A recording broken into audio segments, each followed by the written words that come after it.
Coming up on Arirang News. A fire that broke out this morning at a lithium battery plant in South Korea's Hwaseong, Gangwon-do Province has killed at least 22 people, with one still missing.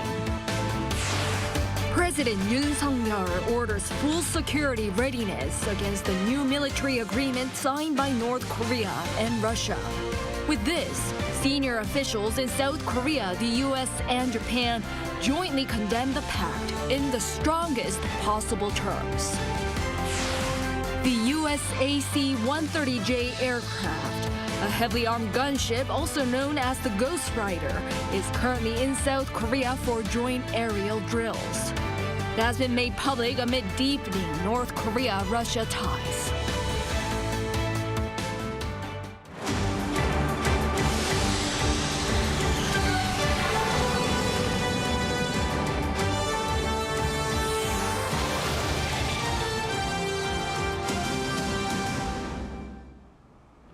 Good evening. It's 9 p.m. here in Seoul. Thank you for joining us on Arirang News. I'm Ji-young. We start our coverage with a massive fire that broke out this morning at a battery factory in Hwaseong, Gangwon-do Province, which has reportedly killed 22 people. We have our Hwaseong on the line. So, Soo-young, what can you tell us? Yes, Ji-young, the number of casualties has increased, with reports indicating that 22 people have lost their lives, most of them foreign workers. All 21 people who had initially been reported missing have been confirmed dead. However, fire authorities say that search operations are still underway after receiving an additional report of one person still not accounted for. The fatalities include 18 Chinese nationals among the 20 foreigners, one person from Laos, and also 2 Koreans. They announced that 8 people who were seriously injured have been moved to nearby hospitals for treatment. The fire broke out at 10:31 a.m. at the Arirang lithium battery factory in Hwaseong. After the initial fire was extinguished, firefighters said there could be the possibility of further spontaneous combustion of batteries. The initial location where the fire broke out was where approximately 35,000 completed lithium batteries were being stored. In addition, about 100 workers were there at the time. Due to the composition of the batteries, which were difficult to extinguish with water and could continue to ignite spontaneously when exposed to very high temperatures, it was initially challenging for firefighters to get inside the facility.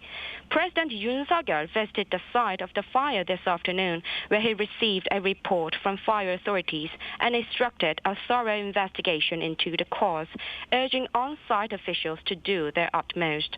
Fire authorities immediately issued a second-stage response system and announced they were able to control the fire at around 3 p.m. The government activated the Central Disaster and Safety Countermeasure Headquarters in response. Specific details regarding the missing, the casualties, and the cause of the fire have yet to be confirmed, but operations inside the facility are still ongoing. That's all I have for now. Back to you, Ji-young. Well, Soo-young, thank you for your report. Now shifting gears, President Yoon called the security situation around the Korean Peninsula, quote, severe, and ordered his top aides to make every effort to ensure a thorough readiness to deal with potential threats. This is according to the president's senior secretary for public relations, Yoon, on Monday, following Yoon's weekly meeting with his top secretaries. He further explained that the directive emphasizes the need to maintain a firm military readiness posture and economic security following the strategic partnership treaty signed between Russia and North Korea last week and the situation in the Middle East. And against this backdrop, senior officials in South Korea, the US, and Japan released a joint statement today condemning deepening Pyongyang-Moscow military ties in the strongest possible terms. Our North Korean affairs correspondent Kim Jung-sil reports. South Korea, the U.S., and Japan have released a joint statement following the summit between Russian President Vladimir Putin and North Korean leader Kim Jong-un. South Korean Vice Foreign Minister for Strategy and Intelligence Cho Kure and his U.S. and Japanese counterparts Chung Bak and Hiroyuki Namazu said the three countries condemn in the strongest possible terms deepening military cooperation between the DPRK and Russia, including continued arms transfers from the DPRK to Russia that prolong the suffering of the Ukrainian people, violate multiple United Nations Security Council resolutions, and threaten stability in both Northeast Asia and Europe. The Washington Post reported over the weekend that North Korea likely shipped 1.6 million artillery shells of the type Russia uses in its war against Ukraine from August through January. The statement came as the three countries also gear up to hold their first trilateral multi-domain exercise this week. Taking part is the nuclear-powered aircraft carrier USS Theodore Roosevelt that arrived in Busan over the weekend. Freedom Edge is a significant exercise because it is an opportunity to practice and cooperate between the United States, Korea, and Japan. With the Theodore Roosevelt, which is one of the most advanced versions of the U.S. aircraft carrier, the trilateral nations will be able to exercise all the aspects of multi-domain operations. North Korea has issued strong protests ahead of the drill, especially following the arrival of the Roosevelt.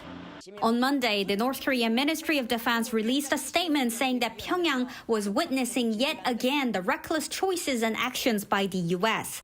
It added that the U.S. and South Korea are playing a very dangerous game and taking an adventure against the North, stressing that North Korea condemns in the strongest possible terms the provocative actions by the U.S. and South Korea and saying it was open to all possibilities of deterrence demonstrations against Seoul and Washington. 김정실, Arirang News. The US AC-130J aircraft, also known as the Ghost Rider, is currently in the country for joint aerial drills with South Korean forces.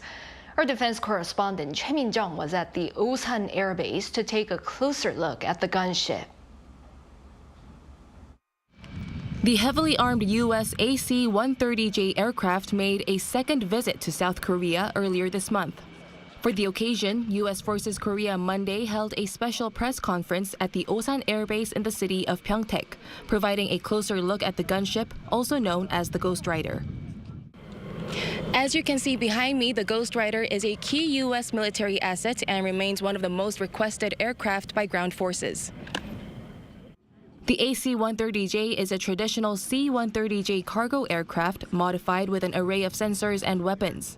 Its primary missions are close air support, air interdiction, and armed reconnaissance.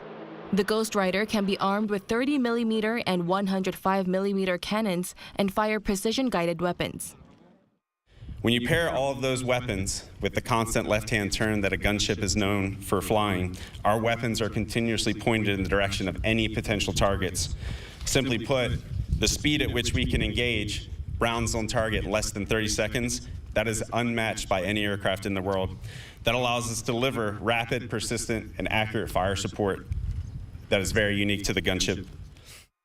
The Ghost Rider was first and last deployed to South Korea in March last year for live fire exercises.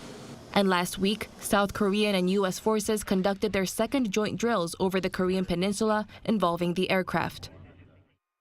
We've not forgotten our commitment to the Ironclad Alliance to defend our homelands, a commitment born out of the blood and 70 years of working together to ensure a safe and peaceful peninsula. Since then, we've steadfastly maintained a deterrence posture with a credible special operations force to prevent conflict, while also giving senior leaders options and the knowledge that we will prevail if needed. The U.S. gunship arrived approximately 2 weeks ago and is set to depart later this week after conducting additional training events. The drills involving the Ghost Rider come amid escalating tensions on the Korean Peninsula following deepening military cooperation between North Korea and Russia. Choi Min-jung, Arirang News, Pyeongtaek. On the international front, Russia blames the U.S. for the recent Ukrainian attack against Crimea, reportedly involving U.S.-supplied missiles, and vows to retaliate. Ukrainian President Volodymyr Zelensky, on the other hand, has urged Ukraine's partners to bolster its air defense. Cha Yoon-kyung has more.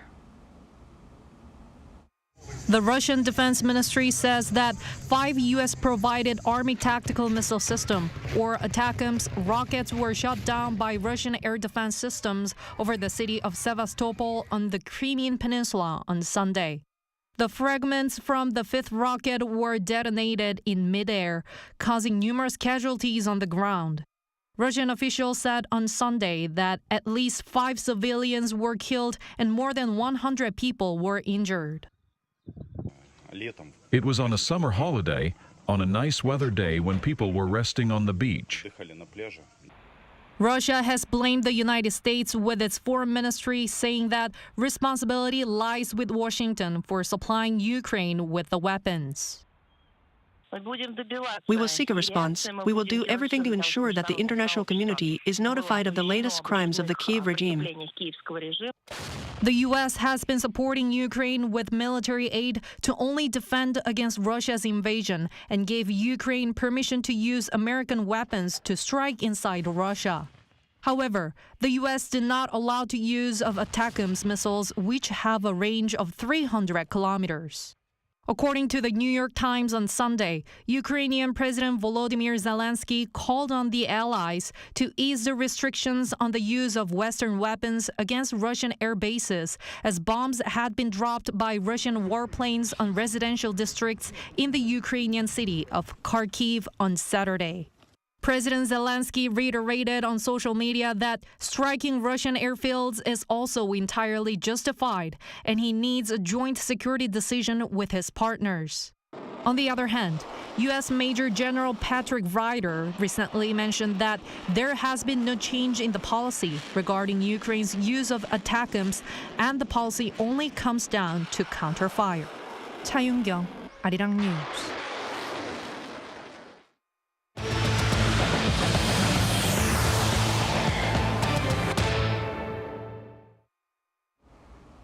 At the National Assembly, the ruling People Power Party on Monday accepted the 7 standing committee chair positions proposed by the opposition Democratic Party of Korea, who holds the majority in the National Assembly. Among them are strategy and finance, foreign affairs and unification, and national defense. This signals an end to the current boycott by the PPP, as they had no say in the negotiation process of who takes the chair of which standing committee. It's customary in the National Assembly to divide the chairs of 18 standing committees in a ratio of the seats that would make it 11 for the DP and 7 for the PPP. The PPP had been calling for negotiations on which party chairs the Legislation and Judiciary Committee as per the tradition, but the DP refused and unilaterally voted to take the position 2 weeks ago. In other news, the city of Incheon is hosting the 2024 UN Public Service Forum, a 3-day platform for information sharing on innovative examples of public service. Taking center stage has been integrating AI and public services to meet people's needs. Our Shin Ha-young reports. The 2024 United Nations Public Service Forum, co-organized by South Korea's Ministry of the Interior and Safety and the UN, opened on Monday in Songdo, Incheon. Under the theme Fostering Innovation Amid Global Challenges, a public sector perspective, the event brings together 2,000 participants from over 100 countries to discuss key issues in public service. The forum is the most prestigious international event in the public service sector. It is expected to help promote Korea's outstanding digital companies worldwide and expand their opportunities for going global. During a keynote speech, former UN Secretary General Bang Ki-moon addressed international solidarity for achieving the 2030 Sustainable Development Goals. But our world, as well as the technological advancement that power it, is vastly different than it was in 2015 when the UN SDGs were adopted. Thus, public institutions and officials must keep pace with such changes and advance sustainable solutions in a more innovative. Taking part in this year's plenary session, the Digital Technologies Minister of Uzbekistan, next year's host country, emphasized the importance of governments understanding their mission when integrating AI in public services. He added that Uzbekistan and South Korea have a long-standing cooperation in terms of e-government.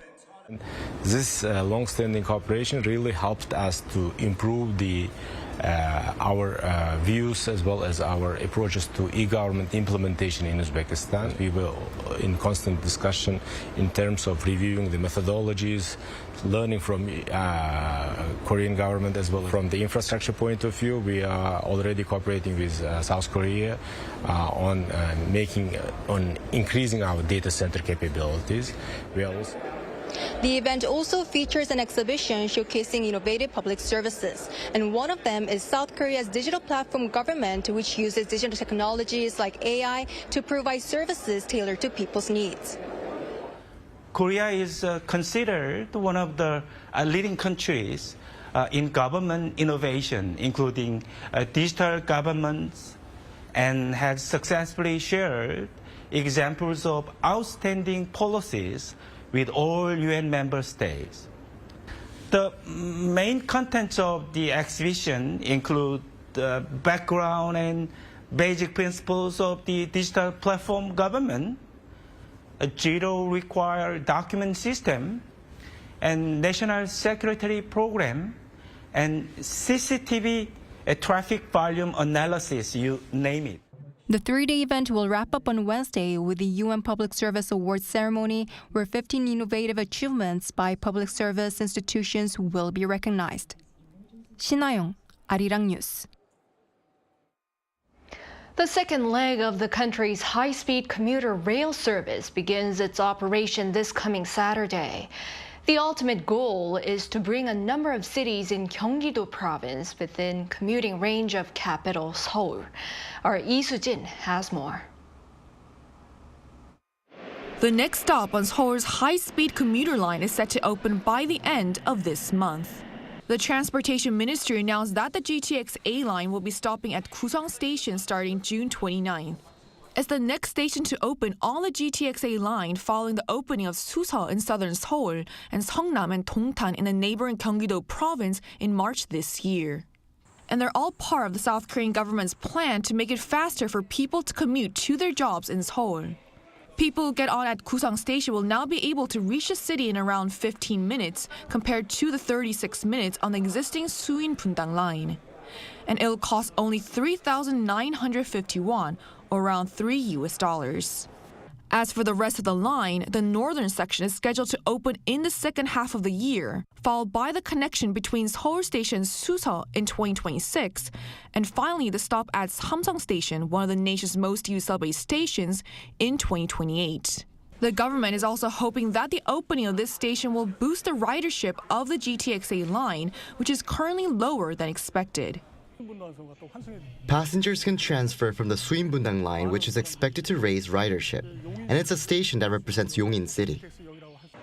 And ahead of the opening of the new stop on the line, the government also carried out radiation inspections in a move to mitigate concerns about extra electrical substations being built to supply electricity for the GTX lines. According to an official, radiation below the World Health Organization's guidance level of 83.3 microtesla doesn't have any health risks. The level of radiation detected from the substations just 3 meters away was not only under the WHO's guidance level, but also lower than what's emitted from hairdryers and microwaves. The tests that were carried out in the electrical substation came to around 2.7 microtesla and on ground level around 0.04 microtesla. With the opening of more stations like this on the GTX-A line scheduled in the coming months, more people will be able to enjoy faster and safer accessibility to the city. Lee Soo-jin, Arirang News.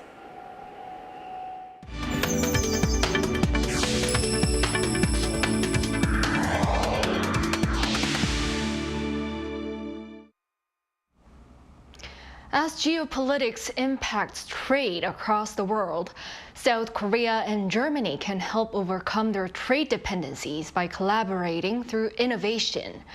That's the message a Seoul-based German official gave amid a high-level visit from Berlin last week. Our Hwaseong has more. South Korea and Germany can de-risk from global crises through stronger value-based partnerships and innovation. That's according to Dr. Martin Henkelmann, president of the Korean-German Chamber of Commerce and Industry. At a time when trade protectionism, war and geopolitical conflicts challenge the rules-based global order, he said middle powers like Korea and Germany need to strengthen their solidarity to keep markets free and open. This came as German Vice-Chancellor Robert Habeck visited Seoul last week, before heading to China, where he called out Beijing for its unfair subsidies and support for Russia amid its invasion of Ukraine. Following China, South Korea is Germany's second largest Asian market, with bilateral trade standing at $33.9 billion last year, according to Korea Customs Service. Henkelmann says de-risking from China presents untapped potential for growth between the two export-dependent economies. Besides the aspect that both countries are highly industrialized, have a strong GDP that comes from industry, from manufacturing, we are value partners, as we always say. And I think it has been very good sign that Korea has been supporting many of the sanctions in this sanction against Russia. I think de-risking means that we look for opportunities to diversify our sourcing, what we spoke about, that we look on opportunities to have different options for the production. With overlapping interests in fields like supply chain security, semiconductors, automobiles, and renewable energy, the two energy-intensive economies can collaborate on decarbonisation and innovation across all sectors. I think offshore wind would be a good possibility here. German turbines and German knowledge, how we could establish wind parks, combining this with the skills and the knowledge here in the country when it comes to the steelwork, etc., could be a good fit then to go forward for renewable energy. And in other fields, we see that when it comes to quantum physics and when we look on AI, these are all challenges we have together. Our industry has to see how they integrate AI into modern processes of manufacturing and what are the next steps here. To spur cooperation, Henkelmann says German firms in Korea hope to see more clarity and stability in defining legal terms, especially labour laws, as well as better access to public procurement and certifications for green businesses. He further called for an update to the South Korea-European Union FTA, as Korea and Germany compete and collaborate towards a complementary partnership that reinforces global value chains. Hwaseong, Arirang News.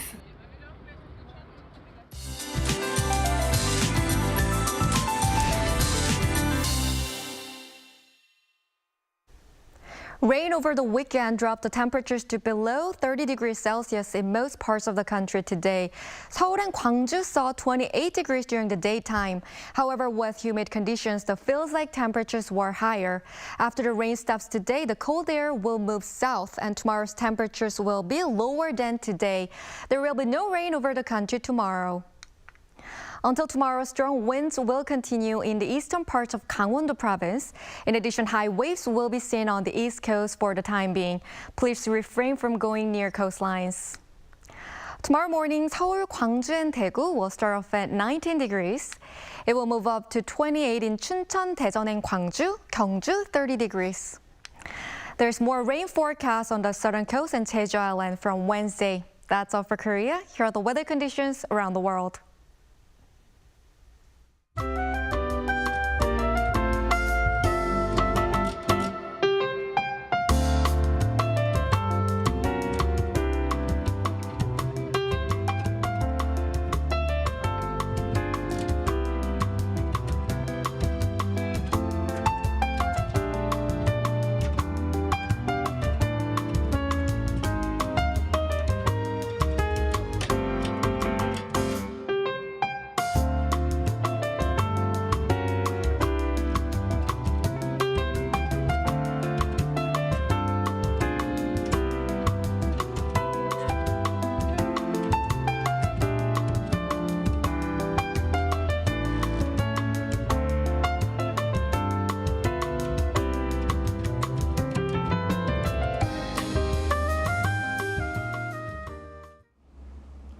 Well, that is all for this newscast. Thank you for watching. We'll be back shortly at 10 p.m. with the AI headline news. Good night.